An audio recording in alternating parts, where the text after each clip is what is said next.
Selamat pagi anak-anak yang dikasih Tuhan.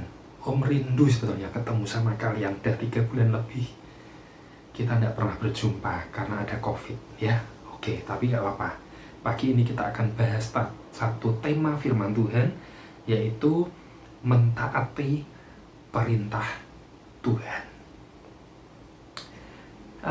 Anak-anak pernah dengar ceritanya SMA, Sadrak Meshach Abednego. Ketiga orang ini orang yang berkomitmen di hadapan Tuhan. Pertama kali Om dengar cerita ini yang sesungguhnya menggugah hati adalah ketika Om usia remaja. Anak-anak beruntung kalau di usia tunas remaja, anak-anak sudah mulai mengerti cerita tentang Sadrak Meshach Abednego. 3 orang yang berkomitmen, yang bersungguh-sungguh mentaati perintah Tuhan. Suatu ketika dia hidup di masa Babilonia, ketiga orang ini bertemu dengan seorang raja namanya Raja Nebukadnezar. Raja yang memiliki dewa dan patung yang sangat besar. Namun suatu ketika seluruh rakyatnya diperintahkan oleh raja ini untuk menyembah patung yang dia dirikan. Tapi ketika 3 orang ini diperintahkan, apa yang jadi jawaban dari ketiga orang ini? Apakah Sadrak Meshach Abednego, Om singkat SMA ini, mentaati Raja Nebukadnezar untuk menyembah patung atau dewanya yang didirikan raja, ataukah tetap mentaati perintah Tuhan? Yuk kita buka bersama-sama. Daniel 3 ayat yang ke-17. Ayat ini mengatakan gini: jika Allah kami yang kami puja sanggup melepaskan kami, maka ia akan melepaskan kami dari perapian yang menyala-nyala itu dan dari dalam tanganmu, ya Raja. Tetapi seandainya tidak, hendaklah Tuanku mengetahui, ya Raja, bahwa kami tidak akan memuja dewa Tuanku dan tidak akan menyembah patung emas yang Tuanku dirikan itu. Bayangkan, diperintah oleh seorang raja, mereka berani untuk tidak mentaati, melainkan di sisi sebaliknya dia mentaati perintah Tuhan. Bukankah perintah Tuhan itu untuk harus ditaati, ya kan? Ketika dia mentaati perintah Tuhan, apa yang terjadi nanti kita bahas bersama-sama. Menarik sekali ya anak-anak ya. Oke, Sadrak Meshach Abednego adalah 3 orang birokrat di Babel yang tidak mau menyembah patung raja dengan sebuah hukuman akan dicampakkan ke dalam perapian yang menyala-nyala. Coba bayangin kalau anak-anak disuruh menyembah patung, lalu kalau seandainya anak-anak tidak mau, ancamannya adalah dimasukkan dalam perapian yang menyala-nyala. Anak-anak menjadi gentar, takut, lalu ya udahlah, daripada dimasukkan ke dapur api yang menyala-nyala, udah nyembah tok ya enggak apa-apa, nyembah patung aja. Ataukah tetap berketetapan seperti Sadrak Meshach Abednego? Kita lihat bersama-sama ya anak-anak. Ini jadi teladan contoh yang sangat luar biasa. Mereka, Sadrak Meshach Abednego, lebih rela apabila disantap habis oleh api yang menyala-nyala.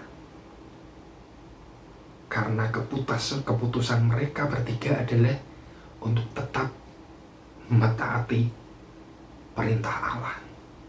Luar biasa ya. Om ulangin. Mereka rela kalau hidupnya harus mati karena dilahap oleh api yang menyala-nyala, daripada untuk tidak mentaati perintah Allah. Ini satu komitmen yang luar biasa anak-anak. Di hatinya penuh dengan keteguhan untuk tetap mengiring, mengikut Tuhan apapun yang terjadi. Meski dia harus mati, dia rela mati, asalkan tetap mentaati perintah Tuhan. Bagaimana dengan hati anak-anak? Apakah mau mentaati perintah Tuhan, atau justru takut dengan orang yang bisa membuat kita mati? Kita lihat bersama-sama dengan lebih dalam. Daniel 3 ayat 20. Daniel setelah si Sadrah, Mesakh, Abednego itu setelah tidak mau mentaati perintah rajanya, akhirnya diikat oleh tentara-tentara yang sangat kuat. Diikat mereka bertiga dan dimasukkan ke dalam perapian yang menyala-nyala. Lalu apa yang terjadi? Daniel 3 ayat 22 sampai 23. Perapiannya dipanaskan dengan luar biasa. Panas luar biasa. Sampai-sampai api itu membakar orang-orang yang mengangkat Sadrah, Mesakh, Abednego dan jatuh dengan posisi terikat. Luar biasa tuh anak-anak. Berarti yang perlu kita tahu, Allah tetap menyertai Sadrah, Mesakh, dan Abednego. Lalu Daniel 3 ayat 26 mengatakan, lalu Raja Nebukadnezar mendekati perapian dan berkata, Sadrah, Mesakh, Abednego, hamba-hamba Allah yang maha tinggi, keluarlah dan datanglah kemari. Itu luar biasa anak-anak. Raja memberikan panggilan kepada Sadrah, Mesakh, Abednego itu hamba-hamba Allah yang maha tinggi. Anak-anak pernah dipanggil sebagai, hei Jonan, anak Allah yang baik. Pernah deh? Apakah orang lain melihat kita sebagai anak-anak Tuhan yang benar? Ataukah justru orang lain bilang, Jonan kamu katanya anak Tuhan, perbuatanmu jahat? Ataukah justru demikian? Kita perlu berpikir. Oke, yang berikutnya. Setelah Sadrah, Mesakh, Abednego itu dipanggil oleh raja untuk keluar dan menghampiri raja, di Daniel 3 ayat 28 mengatakan, raja mengatakan begini, terpujilah Allahnya Sadrah, Mesakh, Abednego. Berarti dengan kata lain, Sadrah, Mesakh, Abednego itu ketika dimasukkan dalam perapian yang menyala-nyala, mereka terbakar ya? Enggak. Kenapa? Karena Allah yang menyertai orang-orang yang taat kepada perintah Tuhan. Allah sangat menyayangi orang-orang yang taat kepada perintah Tuhan. Orang-orang seperti ini tidak akan pernah ditinggalkan oleh Allah. Dan kita tahu Allah lah yang sanggup membuat sesuatu yang mustahil bagi manusia menjadi tidak mustahil, karena Dia Allah yang maha dahsyat. Seharusnya kan Sadrah, Mesakh, Abednego masuk di perapian terbakar. Tetapi kenapa tidak terbakar? Karena ada malaikat yang dikirim Allah untuk membentengi mereka sehingga mereka tidak terbakar. Ada penyertaan Allah dalam diri orang-orang yang benar di hadapan Allah. Demikian juga anak-anak. Kalau anak-anak hidup benar, anak-anak takut akan perintah Tuhan, melakukannya, maka ada benteng yang akan melindungi anak-anak dimanapun anak-anak berada. Allah menyertai. Lanjut lebih dalam lagi. Raja itu berkata, terpujilah Allahnya Sadrah, Mesakh, Abednego. Ia telah mengutus malaikatnya dan melepaskan hamba-hambanya yang telah menaruh percaya kepadanya. Benar kan?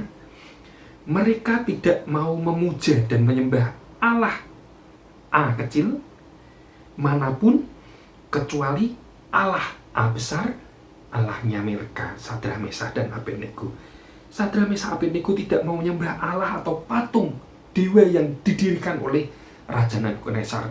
Yang dia mau hanyalah menyembah Allah yang maha besar. Satu kali kita menekukkan lutut di hadapan Allah kita, tidak ada takukan untuk Allah lain yang ada di sekeliling kita. Satu kali kita sudah menyerahkan diri kepada Allah yang kita percaya sebagai juru selamat kita, tidak ada penyembahan untuk ilah yang lain. Oke? Camkan baik-baik. Masukkan dalam hati kalian. Jadilah anak-anak yang berkomitmen di hadapan Tuhan. Lalu apa yang didapat oleh Sadrak, Mesakh, dan Abednego ketika dia mentaati perintah Tuhan? Om yakin orang-orang yang mentaati perintah Tuhan dengan sungguh-sungguh, melakukannya, hidup takut kepada Tuhan, Tuhan tidak pernah berhutang. Tuhan tidak pernah terlambat untuk melakukan pertolongannya kepada orang-orang seperti ini. Dan hasilnya, Daniel 3 ayat 29 mengatakan, raja ini mengatakan, tidak boleh menghina Allahnya Sadrak, Mesakh, Abednego. Tuh, luar biasa. Raja Nebukadnezar sampai melakukan pembelaan kepada orang-orang yang taat kepada Allahnya. Dan dia melanjutkan dengan sebuah kalimat seperti ini, raja ini. Bagi orang-orang yang menghina Allahnya Sadrak, Mesakh, Abednego, dia akan dipenggal-penggal. Lalu ayat selanjutnya mengatakan seperti ini, hadiah bagi Sadrak, Mesakh, dan Abednego. Lalu Sadrak, Mesakh, Abednego diberi kedudukan yang tinggi. Luar biasa ya anak-anak kasih Tuhan ya.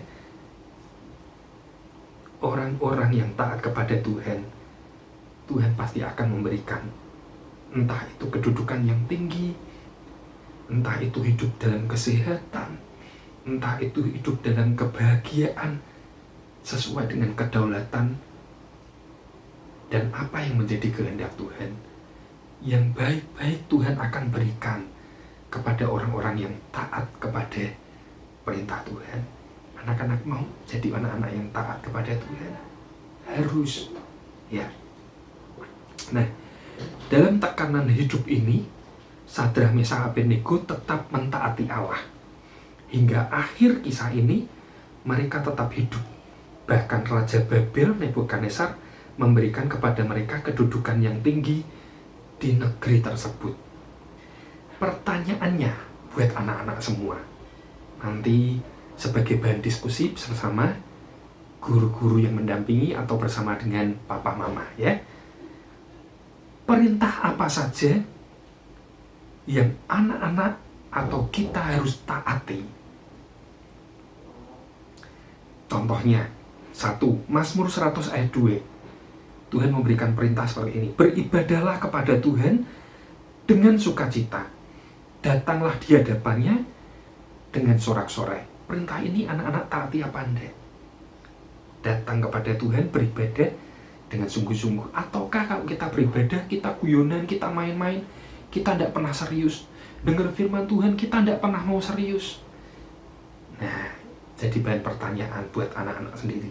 Yang kedua, Markus 12 ayat 30 mengatakan seperti ini ayatnya. Kasihilah Tuhan Allahmu dengan segenap hatimu, dan dengan segenap jiwamu, dan dengan segenap akal budimu, dan dengan segenap kekuatanmu. Anak-anakmu taat untuk mengasihi Tuhan Allah dengan segenap apa yang ada pada diri kita, atau tidak? Yang ketiga, Amsal 3 ayat 7b mengatakan, takutlah akan Tuhan dan jauhi kejahatan. Mau tidak taat sama perintah firman Tuhan untuk takut kepada Tuhan dan menjauhi kejahatan? Yang keempat, Kisah Rasul 8 ayat 22. Bertobatlah dari kejahatanmu, berdoalah kepada Tuhan. Mau tidak taat pada perintah Tuhan untuk bertobat dari setiap kejahatan yang telah kita lakukan dan berdoa kepada Tuhan? Yang selanjutnya anak-anak bisa cari sendiri di firman Tuhan apa yang menjadi perintah Tuhan. Kalau anak-anak bisa menemukan, evaluasi diri. Apakah aku mau mentaati firman Tuhan atau tidak? Nah, anak-anak, tidak ada yang perlu ditakutkan. Bila Allah di pihak kita, Dia adalah tempat perlindungan dan bala keselamatan yang hidup. Tak pernah Dia membiarkan kita dalam keterpurukan dan ketidakadilan yang terus-menerus. Suatu saat, Allah pasti menunjukkan keperkasaannya dan membawa kita ke posisi yang lebih tinggi. Tetaplah pegang janji Tuhan, taat dan setialah melayani. Puji Tuhan. Amin.